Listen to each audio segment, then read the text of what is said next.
Bienvenue à la finale de RIC pour Maurice. Vous avez 5 minutes pour présenter. Allez-y. Saviez-vous que Maurice produit environ 72 000 tonnes de viande de poulet tous les années? Ensuite de cela, nous produisons aussi 460 tonnes de déchets à base de noix de coco. Que faisons-nous avec ces déchets? Ça part à des centres d'enfouissement, c'est brûlé ou jeté. Durant nos années d'accompagnement des agriculteurs bio, nous avons aperçu qu'il y a un manque accru d'un engrais, d'un fertilisant bio. C'est pour ça que nous avons décidé de transformer les déchets en opportunités et je vous donne Morifet Bio. Morifet Bio est un produit 100% naturel, fabriqué ici à Maurice. C'est un biofertilisant, mais aussi un conditionneur de sol.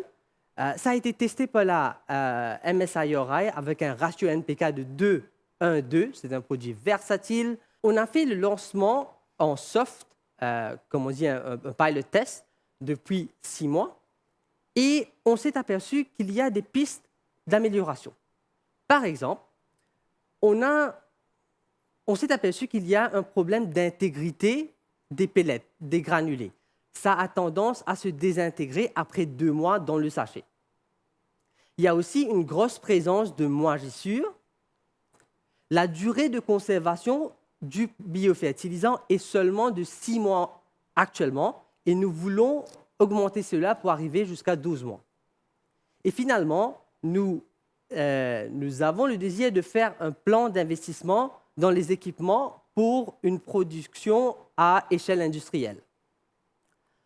Pour ce faire, on a contracté un ingénieur mécanique et aussi un agronome avec le seed money avancé par la RIC. Pour augmenter la durée de vie de nos produits, on a été conseillé par l'agronome de garder l'humidité de nos pellets en sachet à environ 15% et aussi de nous en servir des emballages qui résistent à l'UV.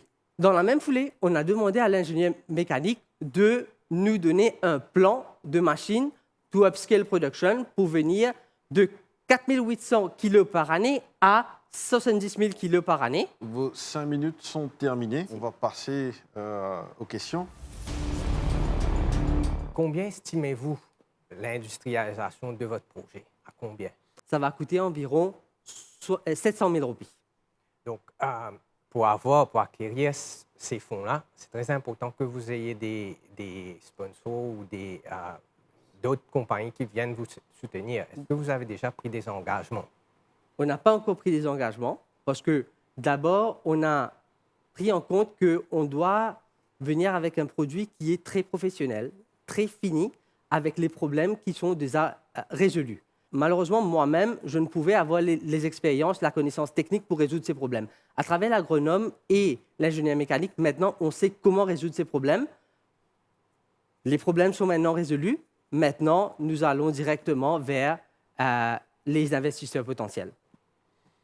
On vous avait fait une remarque aussi par rapport au prix, la commercialisation de ce produit. Maintenant, avec les deux processus qu'on rajoute dans déjà ce que vous faites, j'imagine que ça augmente un peu le prix de production. Maintenant, quelle est la compétitivité par rapport au marché? S'il y a d'autres produits semblables sur le marché, comment est-ce que ça se situe? Avec les deux changements qu'on a apportés, alors 2 coûts variables qui sont ajoutés sur le produit, on a environ 5% d'augmentation, mais aussi on a la capacité de produire plus, parce que normalement, ça nous prenait, allons dire, 10 minutes pour produire 2 kilos, allons dire, mais maintenant, ça nous prend moins de temps pour produire 2 kilos avec l'amidon qui a été ajouté dans le mixture.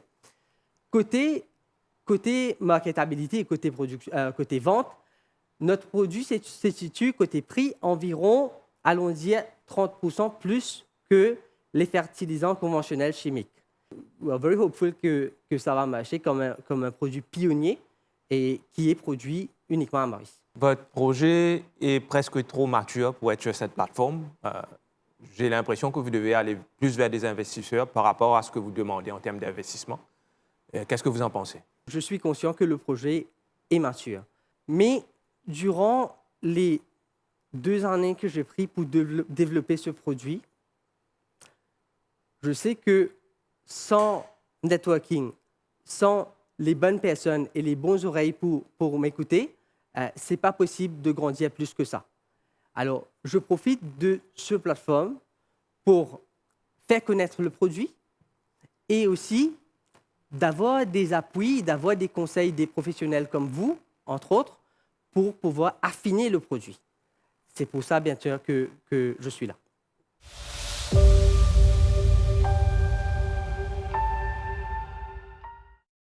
Mademoiselle Anaïs, bienvenue pour la finale de RIC à Maurice. Mon projet consiste à recycler des vêtements et des déchets textiles en termes de briques, éco-briques. Alors, ces éco-briques sont destinées à avoir une longévité plus de décennies. Alors, c'est un substitut pour le bois ainsi que d'autres produits qui sont pas trop avantageux pour l'environnement. Alors, plusieurs testings ont été faits sur différents types de matières ainsi que différents types de résines. Comme nous le voyons, ce test a fail parce que la matière utilisée contient du spandex et d'autres produits qui ne sont pas aptes pour la résine. Alors, j'utilise une résine qui est thermotest. Alors, pour le temps de séchage, ça prend 24 à 48 heures. Et ça doit être dans un degré 25 degrés Celsius. Alors, c'est un procédé chimique, mais nous avons l'opportunité de voir le polymérisation qui va venir par la suite. Comme vous le voyez, nous avons utilisé un polishut. Alors, ce produit peut être vendu dans des hôtels. Par exemple, nous avons une communauté qui utilise beaucoup de polishut, beaucoup de draps, beaucoup de serviettes. Cela peut être transformé en meubles ainsi que d'autres matières. Et l'argent que j'ai reçu par rapport au seeding m'a permis à faire de différents tests sur différents produits et différents types de résine. Ce produit peut être aussi utilisé dans tout ce qui est l'architecture consensuelle. Nous avons maintenant des ingénieurs, des interior decorators qui prennent d'autres matières qui viennent mélanger avec le bois que nous avons. Ceci garantit toute mode opératoire. Par exemple, si vous voulez planter une fleur dedans, c'est water resistant. C'est également résistant au feu. Et la main-d'œuvre utilisée pour faire ce produit, vu que c'est un produit d'économie circulaire, on va amener des gens qui sont en contrainte d'avoir des emplois, des personnes qui sont marginalisées, qui n'ont pas de technical skills per se, mais qui peuvent bénéficier de ce produit. Alors, ils auront un revenu qui seront plus financièrement inclusifs. Comment vous allez faire pour pouvoir aller vers tous ces gens-là? La réponse se trouve dans le marché. On a une grosse demande depuis les hôteliers. Nous avons les hôtels altitude, ainsi de suite, qui sont très éco-friendly. Ils sont aptes pour faire ce type de projet. Parce que, selon la demande, les personnes doivent comprendre. Nous sommes habitués à utiliser des produits qui sont archaïques.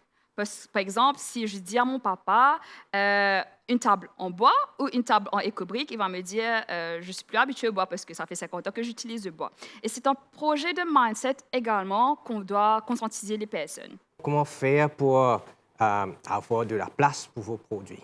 Pour mes produits, pour avoir de la place, je pense qu'il y a déjà une demande et qu'on doit combler. Il y a un pourcentage de personnes qui sont eco-conscious, parce que quand j'ai fait mes recherches, the user research, j'ai vu que les millénaires et les Gen X me disent que, OK, c'est un produit qui est innovateur, parce que moi, je préfère utiliser ça qu'utiliser de bois. Vous avez parlé de waterproof, fireproof. Oui. Parlez-nous un peu des essais que vous avez faits. Alors, ça, c'est un essai fait par moi-même. L'argent ne peut pas me permettre pour faire des essais en institut avec des professionnels, mais c'est quelque chose que je dois faire avant de mettre sur le marché. Alors, avec un briquet ou du feu, carrément, ça ne brûle pas. Vous allez voir des stains qui sont noirs, mais on peut effacer également. Et vu que c'est un produit que vous pouvez mélanger des pigments, ou d'autres petits trucs comme des paillettes, parce qu'il y a des Gen X qui aiment des meubles un petit peu plus particuliers. Je pense que quand même, il va falloir faire des tests plus avancés. Oui, définitivement. Avant même de passer commercialisation, etc., je pense que c'est nécessaire qu'il y ait ce volet-là, parce qu'un petit test avec un briquet, c'est pas pareil. On ne peut pas dire que c'est fully water. En laboratoire. Exactement. Quels sont les entités qui sont venues vers vous pour avoir une demande? Ce sont les individuels, mais j'ai fait des participations dans des incubation programmes également. Et là, je définis maintenant avec qui je veux me lancer. Mais mon scope, c'est de faire les ateliers à l'île Maurice, par la suite les chaînes en gros.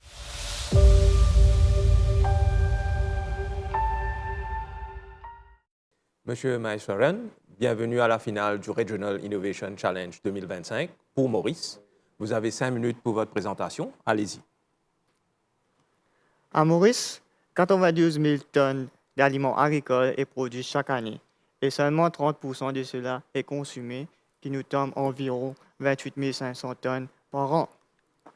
Le marché qui constitue 27% des déchets de la décharge est rempli d'aliments agricoles et 62 kg de méthane par tonne et d'aliments agricoles, ce qui nous tombe environ 1767 tonnes de méthane chaque année. Notre compostage est une fusion d'aliments organiques et aussi tout est déroulé sous un environnement anaérobie. Et aussi, notre système suit avec des capteurs et aussi des aliments sont canalisés à travers une intelligence artificielle. Et cela va nous aider à accélérer le processus de compostage de moitié du temps de la méthode traditionnelle. Ce qui nous différencie et nous démarque des autres, c'est notre compostis, notre fertilisant naturel. Nous avons attiré l'attention sur le Rooftop Gardening Mauritius, l'Université des technologies et aussi Platforms. On a utilisé Seed Money pour contracter Rooftop Gardening Mauritius pour tester le prototype sur le terrain. Et aussi, 2 prototypes qui sont en construction vont être envoyés à Seychelles pour faire plus de tests sur l'application du prototype. Et aussi, le Seed Money nous a permis d'acheter des composants électroniques et aussi des services pour le système comme le service d'API. Nos acteurs nous aident à créer un chemin ensemble. Et voici la technologie au service de la nature. Depuis votre apparition la dernière fois, depuis que vous avez eu le financement, vous avez parlé, vous avez acheté d'autres puces électroniques. Oui. Est-ce que ça a aidé à améliorer le rendement de la machine? Oui, parce que cette pièce électronique que nous venons d'acheter, ça nous aide en termes de networking, en réseau, et aussi en termes de pins de connexion pour ajouter plus de capteurs, pour calibrer la qualité de la terre plus principalement. OK. Vous avez beaucoup parlé aussi de l'après, un peu les améliorations que vous allez rajouter pour la suite. Est-ce que vous avez travaillé un budget par rapport à ça? Vous avez une idée combien ça va vous coûter un peu d'avoir ce prototype? Oui, on a calculé ça et pour chaque idée qu'on va faire, ça va 10 000 roupies pour chaque idée. Et en globalité? En globalité, ça fait environ 40 à 50 000 roupies. OK. Et donc, depuis votre apparition, encore une fois, c'est là où vous avez attiré l'attention de cette organisation, plus de l'Université de Seychelles aussi. Oui. C'est bien ça? Oui, c'est bien ça. Et quel est le partenariat que vous avez avec les Seychelles en ce moment? En ce moment, on a créé une connexion sur un groupe pour partager nos idées, pour aider les personnes qui sont intéressées à Seychelles pour avoir plus d'idées sur ce qu'on fait et sur les projets.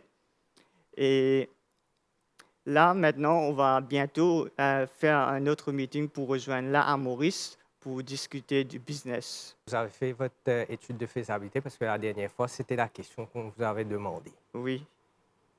Et quelles sont les retombées? Les retombées, c'est que le prototype n'est pas encore prêt. Il faut tester encore sur plusieurs terrains parce que le business est grand. Alors, l'agriculture aussi touche plusieurs secteurs, que ce soit sur seulement la végétation Mais vous pensez que quelqu'un comme moi va acheter à 50 000 votre équipement? Ce prototype n'est pas désigné pour seulement un individu, pour seulement à la maison. C'est plutôt pour les petits business ou même où j'ai visité des compagnies où ils font leur propre compost. Les employés jettent leurs déchets à part, ils trient leurs déchets et les jettent à part. Et ce déchet-là vont être aidés à faire du compostage. C'est le business de la compagnie elle-même. Mais c'est fait traditionnellement. Mais bientôt, on va approcher cette compagnie. On a déjà mis ça comme target pour faire des tests avec lui, avec notre prototype.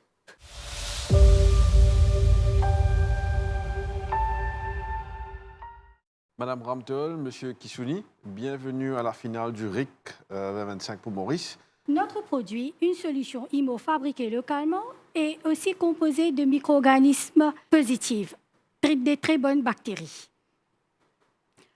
Concernant les améliorations, nous avons élargi notre objectif et nous avons revisité nos produits. Notre objectif initial, c'est de trouver une solution abordable et rentable pour une meilleure gestion de déchets dans l'exploitation d'élevage et on a aussi visé le concept de Green Circular Economy. Comme vous voyez, ce tableau indicatif nous démontre le taux de déchets émanant de notre élevage. Notre estimation pour de fumier solide est à 130 000 tonnes annuellement et celle de effluents estime à 130 millions de litres par an. Avant d'aborder les améliorations apportées à notre produit, à ce stade, il est bon de noter qu'on a utilisé le site Monic pour revisiter nos produits, pour acheter des monitoring equipment et des équipements pour donner aux éleveurs pour la démonstration, pour le testing at farm level. L'objectif est d'optimiser la qualité et la quantité de micro-organismes. On a procédé de deux façons. On a cultivé l'IMO sur différents sites et la deuxième façon, c'est en utilisant différents substrats autres que le riz, comme la banane et la farine de blé. On a aussi fabriqué le IMO biofertilisant, qu'on l'a surnommé le Soil Life Giver, qui contient le IMO, le digestat de bouse de vache et le sucre brun. L'ensemble de nos produits est comme dans la photo, et c'est bon de noter que nos produits coûtent entre 1 roupie à 5 roupies le litre. Les résultats microbiologiques démontrent que l'IMO qu'on a produit localement est sur la bonne voie en comparaison avec le IM commercial. D'autres résultats effectués sur l'IMO démontrent que nos produits ne contiennent pas la salmonelle et l'E. coli et la durée de vie de l'IMO est supérieure à 6 mois. Nous avons aussi effectué des tests chez les éleveurs et sur la station de la Faréie et on a noté une diminution des odeurs, des mouches et une accélération dans la décomposition des matières organiques.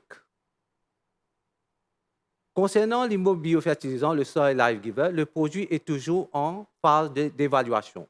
Les tests effectués à l'arrière-cour démontrent aucune brûlure observée sur les plantes. Les points forts de notre produit, c'est un nature-based solution au problème de mauvaise gestion des déchets. Notre produit est écologique et polyvalent, facile à produire à partir de ressources locales, peut coûter à fabriquer entre 1 à 5 litres, nécessite peu d'investissement. On a estimé environ 50 000. Le retour sur l'investissement est entre 1 à 2 années.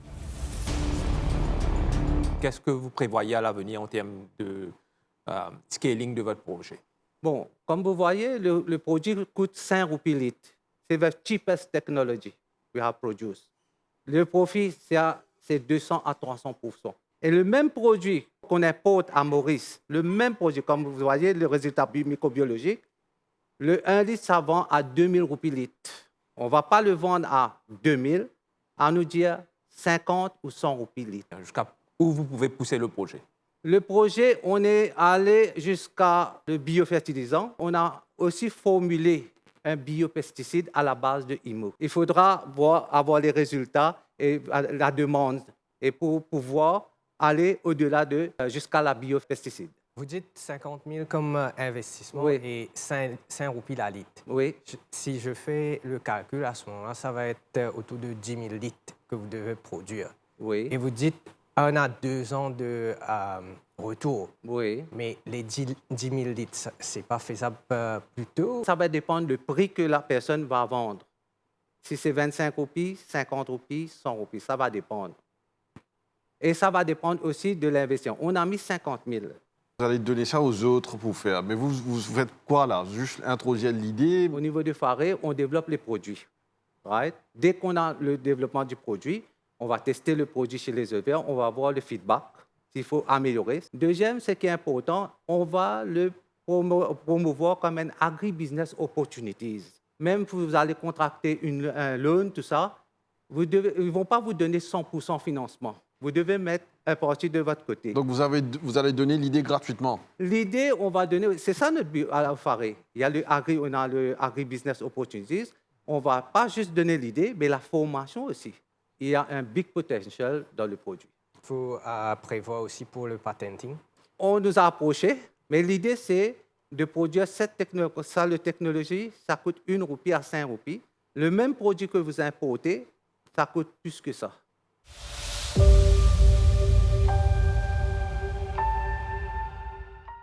Monsieur Soubador et toute l'équipe, bienvenue à la finale du Regional Innovation Challenge 2025 pour Maurice.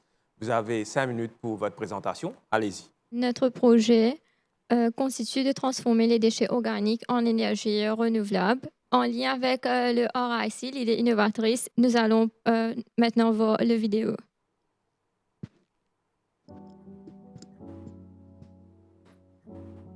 Les déchets de noix de coco collectés sont soigneusement ensachés et transportés, puis débarqués pour la prochaine étape de notre processus de carbonisation. Ici, les noix de coco sont découpées et épluchées afin de séparer la peau de la coque. Les noix de coco sont idéales pour la fabrication de charbon car elles sont riches en carbone, faibles en cendres et produisent un combustible puissant et à combustion propre. Installons soigneusement la cheminée soutenue par une borne métallique, puis la plaçons au-dessus du brûleur. De la boue et des feuilles sont utilisées pour obstruer le haut du fût, ce qui permet aux coques de noix de coco de se carboniser lentement au lieu de se transformer en cendre. La boue au husk est broyée et transformée en coco-peat, un substrat très utilisé en horticulture pour sa capacité de rétention d'eau et d'aération. Quant à la coque ou shell, elle est généralement calcinée pour produire du charbon actif ou du charbon de coco, utilisé comme combustible écologique ou dans des filtres à l'air et à l'eau. Laissons ensuite le tout brûler. Après cette étape, les coques subiront une carbonisation et nous récupérons le combustible qui pourra être transformé en briquettes. Vu qu'à Maurice, nous produisons environ 688 tonnes de coco par année et ces mêmes cocos ont une valeur énergétique de 17,40 mégajoules par kilo. D'après les tests que nous avons effectués en brûlant 10 kilos, et nous avons récupéré 2 kilos de charbon de coco. Cela nous a donné un rendement de 20%. Et le coût de production de ces cocos est de 60 roupies par kilo. Les essais que nous avons effectués avec le charbon de coco nous ont donné des résultats encourageants. Pour conclure, Coco Energy nous a montré qu'il est possible de transformer des déchets courants comme le noix de coco pour pouvoir faire de l'énergie plus propre, locale et durable. À l'avenir, nous envisageons d'améliorer le processus de four sans fumée, les briquettes en grande échelle et aussi de développer la commercialisation. C'est pourquoi nous avons une coût estimée à partir de 315 000 pour les équipements adaptés pour le futur. Coco Energy, c'est d'agir aujourd'hui pour construire une île plus verte, autonome et responsable. Combien de kilos de coco aurez-vous besoin pour être commercialement viable à grande échelle? Pour être viable à grande échelle, nous dirons que d'après les tonnes de coco par jour qui sont jetées, je dirais environ de 50 tonnes à 20 tonnes. Comment vous êtes arrivé à ce figure? En faisant les tests que nous avons effectués, parce que 10 kilos de coco nous ont donné 2 kilos de charbon. Et vu que le coco est jeté tous les jours dans les marchés, les hôtels et sur les plages, nous pouvons les utiliser et les ramasser pour avoir cette quantité. Pourquoi aller vers les noix de coco à 20% de retour alors qu'on a d'autres systèmes d'énergie renouvelable qui sont mieux?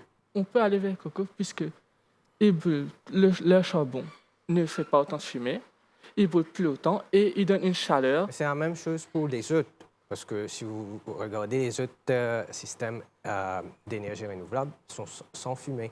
Mais pourquoi les gens viendront vers vous? Le charbon coco brûle plus longtemps que le charbon normal et il fait moins de cendres. Et ça donne une chaleur uniforme. C'est gratuit. Et c'est gratuit. Puisque tout le monde, on jette ça. Certaines personnes qui font de l'huile de coco vont jeter la coque qu'on peut récupérer pour faire ceci. Et vu que c'est fait localement, c'est plus durable et donne plus de valeur à notre économie. Vous avez déjà en place les logistiques ou la chaîne pour la récupération de ces noix de coco? Oui, nous avons eu un contact qui faisait, lui, de l'huile de coco. Et nous pourrions aussi de concocter plusieurs industries, comme par exemple des usines qui font de l'huile ou même qui utilisent pour faire de la crème pour avoir leurs déchets.